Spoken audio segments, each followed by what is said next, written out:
Hi, this is Caroline Ceniza-Levine, career expert with SixFigureStart, and this week's video blog comes courtesy of a question by Tricia. Tricia asks, how can I find a job with good work-life balance in an industry or profession known for its long hours? And secondly, how do I relay in an interview that I am not able to work a 60-hour week without sounding like I'm not a hardworking or dedicated employee? Well, Tricia, it's absolutely possible to find jobs with good work-life balance.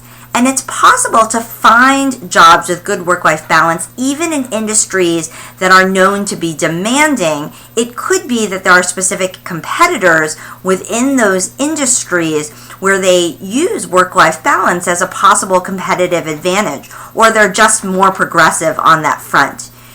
You can find this out by doing a research and talking to people who have worked at the firm or who are working at the firm and who can give you some candid feedback about what the hours are like, what the volatility of the hours are like, and then what the career advancement possibilities are for people who are not working those types of hours.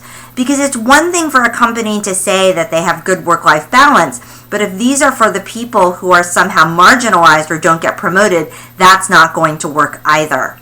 I will say that you want to see if this is even a possibility. There are some industries or professions, investment banking is a great example, where really the culture is of demanding hours. And you really want to ask yourself, is it perhaps worthwhile to try and find this needle in a haystack and try to carve out good work-life balance for myself here, or do I want to pivot and perhaps build a new career in a different industry or profession?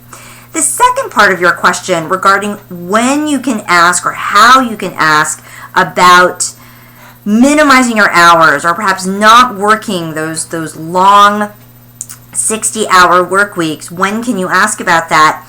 I have to tell you, there's no good time to ask about that. You really want to make sure at the very least that it's towards the end of the process where you are basically 100% certain that they absolutely want you. And I would say even then I would tread very gingerly, because it's very hard to ask about hours and not sound like you've got a commitment somewhere else or you're hesitant about your commitment.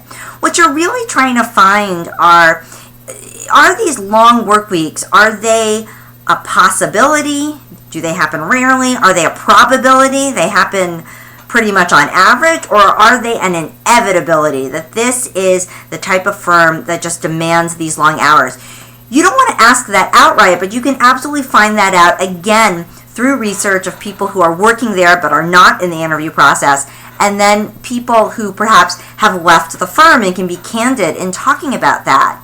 And so you want to do your own due diligence, get to the best possible hypothesis that you can get, and really just see if you're comfortable enough in the process, if you're sure that they absolutely want you, that you can start talking about what your day-to-day is going to be looking like, what the volatility is, how much autonomy you're going to have, and see if you feel confident that you can carve out a lower or a shorter work week for yourself.